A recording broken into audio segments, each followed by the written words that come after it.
ഇപ്പം തിരുവാതിര ഞാറ്റിലാണ് എന്ത് ചെടിയായാലും കുഴിച്ചിടാൻ പറ്റിയ സമയം. വിരലടക്കം ഒടിച്ച് കുഴിച്ചിട്ടാൽ മുളയ്ക്കുന്നതെന്ന് പറയും. അതേപോലെ ആയിരിക്കും വെതർ. അതായത് മഴയുണ്ടാവും, വെയിലുണ്ടാവും, മഞ്ഞുണ്ടാവും, കാറ്റുണ്ടാവും, എല്ലാ വെതറും. അതായത് ഒരു നവരാത്രി പോലെ സകലമാന ഭാവങ്ങളും കാണാം. അപ്പം നമ്മൾ കുറ്റിക്കുരുമുളക് ഉണ്ടാക്കണമെങ്കിൽ കുരുമുളക് ഇങ്ങനെ മുറിക്കണം. കണ്ട ആ മുട്ട് ഭാഗത്ത് വെച്ച് കട്ട് ചെയ്യണം.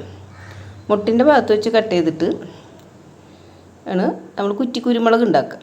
അപ്പോൾ ഇത് ഈ മുട്ട് കണ്ട ഈ ഇങ്ങനെ ഒരു പോയിൻറ്റുകളുണ്ടാവും. ആ പോയിൻ്റ് കണ്ട ഈ പോയിൻറ്റിലാണ് മുറിക്കേണ്ടത്. അപ്പോൾ ഇതിങ്ങനെ ചെടിച്ചട്ടിയിൽ കുഴിച്ചിട്ടാൽ പിന്നെ അത് പടന്നു പോകില്ല. അപ്പോൾ അങ്ങനെയാണ് കുരുമുളക് ഉണ്ടാക്കുക. അപ്പോൾ ഈ മുട്ട് ഭാഗം താഴെയായിട്ട് കുഴിച്ചിടാം. പിന്നെ നമുക്ക് വേറെ ഒരു പരിപാടി എന്ന് പറഞ്ഞാൽ പടരുന്ന സൈസ്, അതായത് ഇങ്ങനെ പടന്നു പോണ വള്ളി എടുത്തിട്ട് കുഴിച്ചിടുക. അപ്പോൾ വേരുണ്ടാവും.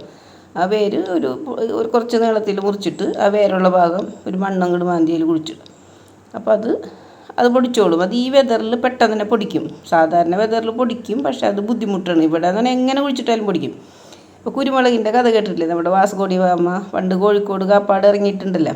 സുഗന്ധദ്രവ്യങ്ങൾ അന്വേഷിച്ചിട്ടല്ലേ വന്നത്. കുരുമുളകുള്ള മെയിൻ അല്ലാത്തതും. അപ്പോൾ ഈ കുരുമുളക് ഒരു കൊണ്ടുപോയപ്പോൾ അതിൻ്റെ കൂടെ കുറേ ചെടി കൊണ്ടുപോയി. അപ്പോൾ ഇവിടെയുള്ള ആൾക്കാർക്ക് ഇതായി ഇനിയിപ്പോൾ കുരുമുളക് പഠിക്കാൻ ഇവർ വന്നില്ലെങ്കിലോ? അപ്പോൾ കൊച്ചി രാജാവ് പറയും ഇവർക്ക് കുരുമുളകല്ലേ കൊണ്ടുപോകാൻ പറ്റുള്ളൂ, നമ്മുടെ തിരുവാതിര ഞാറ്റില കൊണ്ടുപോകാൻ പറ്റില്ലല്ലോ. അതായത് ഈ തിരുവാതിര ഞാറ്റിലയിലാണ് ഈ തിരുവാതിര ഞാറ്റുവേല. ഞാറ്റില എന്നിങ്ങനെ ഒക്കെ സാധാരണ പറയുന്നതാണ്. ഈ ഞാറ്റുവേല സമയത്താണ് കുരുമുളക് കുഴിച്ചിടാൻ പറ്റിയ ബെസ്റ്റ് സമയം. അപ്പോൾ എല്ലാവരും വീട്ടിൽ കുരുമുളക് ഉണ്ടെങ്കിൽ കുറ്റിക്കുരുമുളക്, അതുപോലത്തെ പടരുന്ന കുരുമുളക് ഒക്കെ കുഴിച്ചിടും. നമ്മളെ വീടല്ലേ. ഞാനിന്ന് നടക്കാൻ പോയപ്പോഴേ കുറേ വീടുകൾ ശ്രദ്ധിച്ചു. എല്ലാവർക്കും സ്ഥലമുണ്ട്, ഇഷ്ടം പോലെ സ്ഥലമുണ്ട്. ഒരു ചെടിച്ചട്ടിയിലും ഇഷ്ടം പോലെ ഉണ്ട് ചെടികൾ, പല സൈസും. ആക്ക് ചെടി ഈ ചെടി എന്നൊക്കെ പറഞ്ഞിട്ട് ഒരു പച്ചക്കറി, ഒരു പച്ചമുളകിൻ്റെ തൈ പോലും കാണാനില്ല. ഒരു ചീര, ഒരു പച്ചമുളക് ഒന്നുമില്ല. നമ്മുടെ നാടെന്താണ് ഇങ്ങനെ? കുറേ വാഴ അവിടെ കുഴിച്ചിട്ടുണ്ട്. വാഴകളാണെന്ന് തോന്നുന്നുണ്ട്. ആർക്കും ചെടീനോ എല്ലാം അങ്ങനെ വാങ്ങാൻ കിട്ടുന്നുണ്ടല്ല.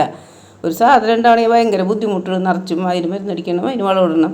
എത്രയും കൊണ്ട് പൈസ കൊണ്ട് നമുക്ക് വാങ്ങാം. പക്ഷെ എന്നാലും നമ്മൾ വീട്ടിലുണ്ടാവണ ഇതിനൊരു ആനന്ദമില്ല. ഞാനും ആ ഗണത്തിൽപ്പെട്ടാണെങ്കിൽ അത്യാവശ്യം ഞാൻ കുറച്ച് മുളക്, കുറച്ച് ചീര, അങ്ങനത്തെ ഒക്കെ ഞാൻ കുഴിച്ചിട്ടുണ്ട്. അപ്പോൾ അങ്ങനെയൊക്കെ അപ്പോൾ നമുക്ക് ഈ കുരുമുളക് കുഴിച്ചിടാം.